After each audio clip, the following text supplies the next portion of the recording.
ఒక సమాధి తవ్వుతుంటే ఒకటి కాదు, రెండు కాదు, ఏకంగా 582 మానవ అస్థిపంజరాలు బయటపడ్డాయి. అందులో చిన్నారులవి కూడా ఉన్నాయి. అక్కడ కనిపించిన పిల్లల బొమ్మలు, పాల సీసాలు, స్కూల్ బ్యాగులు, బూట్లను చూసి అక్కడున్న వారందరూ షాక్ అయిపోయారు. అసలు ఆ సమాధిలో ఎవరెవరున్నారు? వాళ్ళను ఎందుకు చంపారు? ఎందుకు ఒకే చోట పాతిపెట్టారు? ఈ ప్రశ్నలకు సమాధానాలు దాదాపు 3 దశాబ్దాలుగా మిస్టరీగానే ఉన్నాయి. ఇది ఏదో సాధారణ శ్మశాన వాటిక కాదు. శ్రీలంకలో దశాబ్దాల పాటు జరిగిన రక్తపాత అంతర్యుద్ధం. అదృశ్యమైన వేలాది మంది తమిళులు, సైన్యంపై వచ్చిన తీవ్రమైన ఆరోపణలు అన్నిటినీ మళ్ళీ తెరపైకి తెచ్చిన ప్రదేశం ఇది. దీని పేరే చెమ్మని. జాఫ్నా సమీపంలో ఈ ప్రాంతంలో తాజాగా బయటపడ్డ 582 అస్థిపంజరాలు ఇప్పుడు శ్రీలంకను కుదిపేస్తున్నాయి.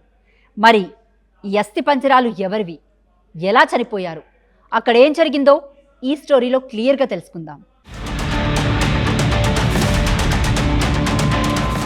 చెమ్మని అనేది శ్రీలంక ఉత్తర ప్రాంతంలోని జాఫ్నా సమీపంలో ఉన్న ప్రాంతం. 1990ల మధ్యలో శ్రీలంక సైన్యం జాఫ్నా ద్వీపకల్పంపై మళ్లీ నియంత్రణ సాధించిన సమయంలో ఈ ప్రాంతం మిలిటరీ కంట్రోల్ జోన్గా మారింది. ఆ టైంలో వందలాది మంది తమిళులు అదృశ్యమయ్యారని మానవ హక్కుల సంస్థలు, బాధిత కుటుంబాలు ఆరోపించాయి.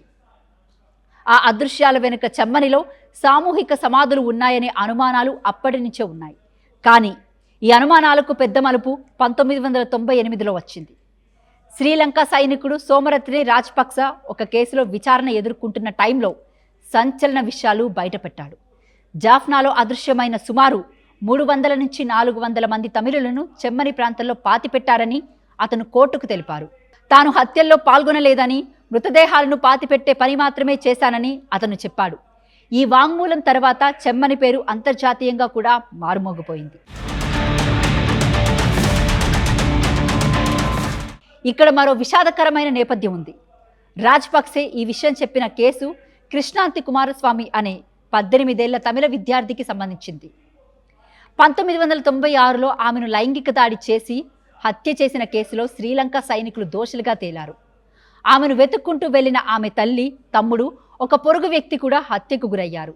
వారి మృతదేహాలను చెమ్మని ప్రాంతంలో బయటపడడం అప్పటికే ఈ ప్రాంతంపై తీవ్ర అనుమానాలు పెంచింది. ఈ కేసులో దోషిగా తేలిన వారిలో సోమరత్నే రాజపక్సే కూడా ఉన్నారు. దీంతో 1998లో సోమరత్నతో పాటు మరో 4 కోర్టు మరణశిక్ష విధించింది. కానీ ఈ శిక్ష ఇంకా అమలు కాకపోవడంతో వాళ్ళందరూ ఇంకా జైలు శిక్ష అనుభవిస్తున్నారు. అయితే సామూహిక సమాధుల గురించి సోమరత్నే రాజపక్సే బయటపెట్టిన విషయాలు ఆధారంగానే 1999లో చెమ్మనిలో తవ్వకాలు చేపట్టారు. అప్పట్లో అంతర్జాతీయ పరిశీలకుల సమక్షంలో జరిగిన తవ్వకాల్లో మొత్తం 15 మానవ అస్థిపంజరాలు బయటపడ్డాయి. వాటిలో 2ని 1996లో అదృశ్యమైన యువకులుగా గుర్తించారు. మరికొన్ని అస్థిపంజరాలపై తీవ్రమైన గాయాలు, ఆనవాళ్లు కనిపించాయి. కొన్ని మృతదేహాలకు చేతులు కట్టినట్లు, కళ్లకు గంతలు కట్టినట్లు గుర్తించినట్లు వివరాలు ఉన్నాయి. ఇవి సాధారణ మరణాలు కాకుండా వైలెంట్ కిల్లింగ్ జరిగి ఉండొచ్చనే అనుమానాలకు బలమిచ్చాయి. అయితే ఇక్కడే అసలు విషాదం మొదలైంది. వాస్తవానికి చెమ్మని ప్రాంతంలో 300 నుంచి 400 మందిని పాతిపెట్టారని ఆరోపణలు వచ్చాయి. కానీ 1999లో కేవలం 15 మృతదేహాలు వెలికి తీసిన తర్వాత దర్యాప్తు ముందుకు సాగలేదు. కేసులు, ప్రభుత్వ వ్యవస్థల ఆలస్యం, నిధుల సమస్యలు, ఫోరెన్సిక్ సామర్థ్యాల పరిమితులు, ఇలా అనేక కారణాలతో చెమ్మని రహస్యం దశాబ్దాల పాటు అలాగే ఉండిపోయింది. ఐక్యరాజ్య సమితి కూడా శ్రీలంకలో సామూహిక సమాధుల దర్యాప్తులో ఫోరెన్సిక్ సామర్థ్యం, DNA డేటాబేస్, మృతదేహాల గుర్తింపు వంటి అంశాల్లో లోపాలను ప్రస్తావించింది. దాదాపు 20 ఏళ్ల తర్వాత 2025లో చెమ్మని ప్రాంతంలోని ఒక హిందూ శ్మశాన వాటిక సమీపంలో నిర్మాణ పనులు జరుగుతూ ఉండగా మానవ ఎముకలు బయటపడ్డాయి. దీంతో కోర్టు పర్యవేక్షణలో కొత్తగా తవ్వకాలు ప్రారంభమయ్యాయి. ఈసారి బయటపడిన అవశేషాల్లో చిన్నారులు, శిశువుల అవశేషాలు కూడా ఉన్నట్లు ప్రాథమిక పరిశీలనలో వెల్లడైంది. 2025లోనే ఈ కొత్త తవ్వకాల ద్వారా వందల సంఖ్యలో మానవ అవశేషాలు వెలుగులోకి రావడం మొదలైంది. తాజాగా ఈ తవ్వకాలు మరింత విస్తరించడంతో 582 అస్థిపంజరాలను గుర్తించారు. ఇందులో పిల్లలతో పాటు శిశువులకు చెందిన అవశేషాలు కూడా ఉన్నట్లు తాజా నివేదికలు చెబుతున్నాయి. అక్కడ పిల్లల బొమ్మలు, పాల సీసాలు, స్కూల్ బ్యాగులు, బూట్లు, దుస్తులకు సంబంధించిన వస్తువులు, గాజులు వంటి వ్యక్తిగత వస్తువులు కూడా బయటపడ్డాయి. ఇవి ఈ సమాధిలో చిన్నారులు, మహిళలు కూడా ఉండి ఉండొచ్చనే అనుమానాలను బలపరుస్తున్నాయి. అయితే ఇక్కడ 582 అస్థిపంజరాలు అంటే 582 మంది హత్యకు గురయ్యారని ఇప్పుడే తేల్చలేం. ఇది చాలా కీలకమైన విషయం. తవ్వకాల ద్వారా మానవ అవశేషాలు బయటపడడం ఒకటి, వారి మరణానికి కారణం, మరణించిన కాలం, హత్య జరిగిందా లేదా అన్నది నిర్ధారించడం మరో విషయం. శ్రీలంక అధికారులు కూడా ఇప్పటి వరకు ఈ మృతులందరిది గుర్తింపులను పూర్తి చేయలేదు. కొన్ని నివేదికల ప్రకారం దర్యాప్తు సంస్థలు ఇంకా ప్రతి అవశేషం వెనుక నేరం జరిగిందా అనే అంశాన్ని కూడా పరిశీలిస్తున్నాయి. శ్రీలంక అంతర్యుద్ధంలో వచ్చిన ఆరోపణలు కేవలం ప్రభుత్వ దళాలపైనే లేవు. స్వతంత్ర తమిళ రాజ్యం కోసం పోరాడిన LTTE అంటే లిబరేషన్ టైగర్స్ ఆఫ్ తమిళ్ ఈలం పైన పౌరుల హత్యలు, అపహరణలు, బలవంతపు నియామకాలు, ఇతర మానవ హక్కుల ఉల్లంఘనలకు సంబంధించిన తీవ్రమైన ఆరోపణలు ఉన్నాయి. కాబట్టి చెమ్మని తవ్వకాల్లో బయటపడిన ప్రతి మృతదేహం LTTE బాధితుడిదేనని లేదా శ్రీలంక సైన్యమే హత్య చేసిందని ప్రస్తుతం నిర్ధారించలేం.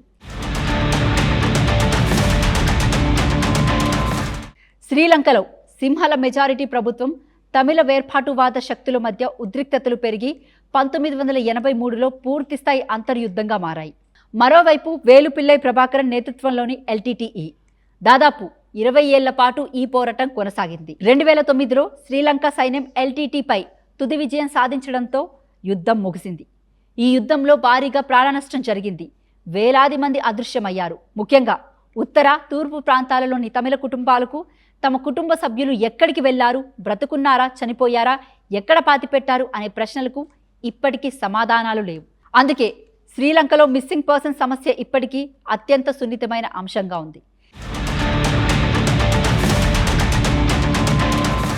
చివరగా చెమ్మని నేల నుంచి బయటపడ్డ ఈ 582 అస్థిపంజరాలు కేవలం గతానికి చెందిన ఎముకలు కావు. 3 దశాబ్దాలుగా సమాధం కోసం ఎదురు చూస్తున్న కుటుంబాల కథ ఇది. ఒకప్పుడు కనిపించకుండా పోయిన తండ్రి కోసం ఎదురు చూసిన కుటుంబం కావచ్చు, ఇంటికి తిరిగి రాని తల్లి కావచ్చు, స్కూల్ నుంచి మళ్ళీ రాని చిన్నారి కావచ్చు.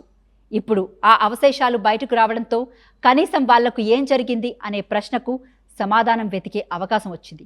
అయితే ఈ కథలో చివరి అధ్యయనం ఇంకా రావాల్సి ఉంది. 582 అస్థిపంజరాలు ఎవరివి, వాళ్ళు ఎలా చనిపోయారు, ఎవరు బాధ్యులు? ఈ 3 ప్రశ్నలకు శాస్త్రీయ ఆధారాలతో సమాధానాలు దొరికినప్పుడే చెమ్మని అసలు రహస్యం బయటపడుతుంది. అప్పటి వరకు ఇది శ్రీలంక అంతర్యుద్ధంలోని అత్యంత విషాదకరమైన, ఇంకా పూర్తిగా పరిష్కారం కాని అధ్యయనాల్లో ఒకటిగా మిగిలిపోతుంది.